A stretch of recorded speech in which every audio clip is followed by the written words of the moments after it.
a melting pot of ancient cultures and colonial heritage. Spice-scented cities and hidden waterways, lush tropical landscapes, and jungles teeming with wildlife. This is India as you've never seen it before. Come with us in this two-part adventure as we explore southern India.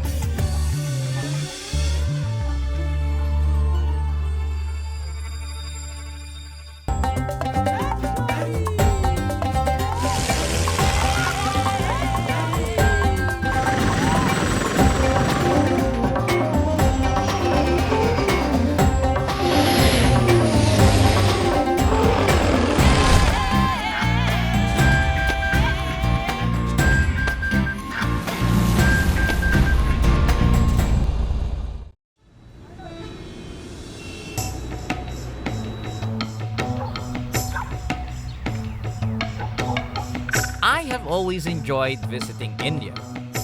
Its grand architectural wonders, its colors and exotic flavors that rise above the chaotic streets.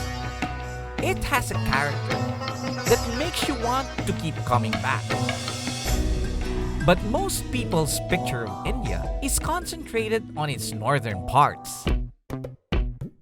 So getting a chance to fly to India's southern state of Kerala was a welcome experience for me. Flying cross-country entails a lot of preparation, from securing permits, provisions, to preparing the aircraft itself. We have our Cambodia overflight permit. We have our India landing permit as well. We're just waiting. Airplane's ready. Crew is all set. We're all excited.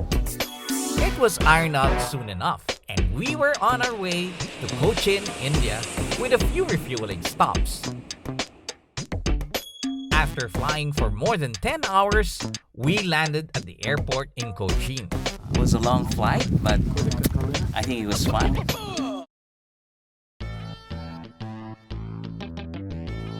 The Cochin International Airport actually holds a lot of significance as it is the first airport to be operating fully on solar power. I learned more about this as I was graciously met by the airport's general manager, Jose Tomas. He explained that the huge electricity bills prompted the airport to look for alternative sources of power. And with India's estimated 300 clear sunny days every year, there really was no better substitute. 12 megawatt required an area of approximately 45 acres. Yes. So where to get that 45 acres? So we found an area near the cargo terminal which was lying vacant for the last 16 years. We thought, why not use that land? Starting with only 400 panels in 2013, 2 years later, the airport has installed 46,000 solar panels. These generate 50 to 60,000 units of electricity per day, more than enough for the airport's needs. Do you have any backups? Because you're an international airport, electricity is very important. What if there was a typhoon? Can you just withdraw from the national power? Actually, our plant is connected to the grid. So what we do is, the excess energy after use at the airport is pumped into the grid. And if there is a deficiency, like, the cloudy day, the generation is low, then power will automatically come from the grid. This airport is a good example of how the government and private sector was able to work together in finding innovative solutions that lead to lower cost and better environmental practices.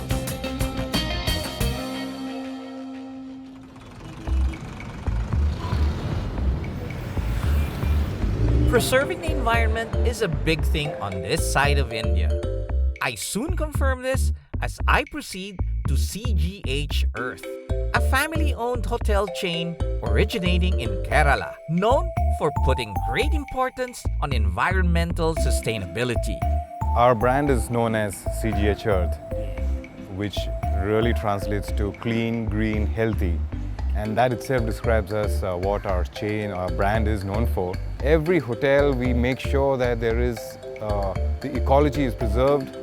All the waste, in fact, which is produced from the hotel is recycled and consumed by the hotel itself. Each CGH branch is unique to its location, as the company believes there is so much to learn from Kerala's local communities. I think you will and experience Kerala to the purest. In CGH, each hotel, we make sure that once the minute you go to the other hotel, you don't see any element which is similar to that other hotel from the same brand. Right. Because it's not about the hotel, the luxury is defined, or we redefine for us as the, not as a built space, but it is the experience which defines luxury. We're excited to be a part of Kerala, at least for a couple of days. Yeah, you should discover Fort Cochin. Go into the forest, go for a nice trek, see the bird life. From the hotel, I took George's advice and decided to take a tour around the ancient port of Cochin, the gateway to Kerala. The best way to see the city is by riding this auto rickshaw.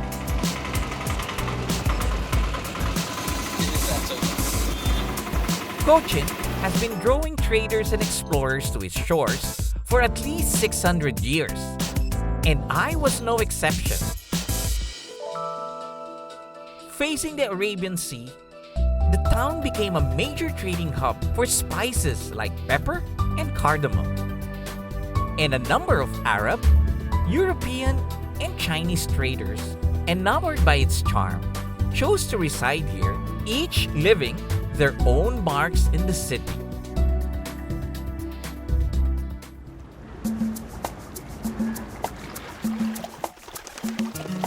Moored on this historic marina is another link in the CGH Earth Hotel chain, the Brunton Bochard Hotel.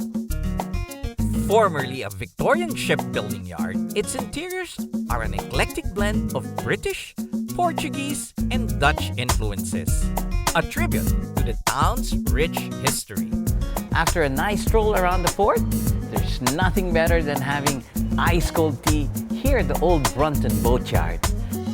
This restored building blends in perfectly with its colonial-era surroundings. I found that driving around Cochin was already a treat in itself, as it gave me a glimpse of the town's glorious past.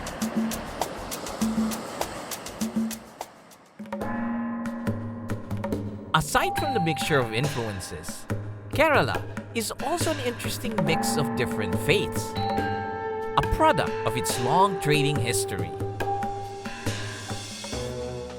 Hinduism, practiced all over the country, is also widespread here. I visited one of their most revered pilgrim sites, the Guruvayur Temple, often referred to as the holy abode of Vishnu on earth. Only Hindus are allowed inside this sacred place, which is known for its healing powers. I could feel the devotion of the pilgrims coming here. Before entering, devotees are encouraged to purify themselves by taking a bath at the temple pond. Everyone follows a strict dress code: dhoti cloth for men, sari for women. The vibrant colors you see as you walk around the temple area is always a visual treat.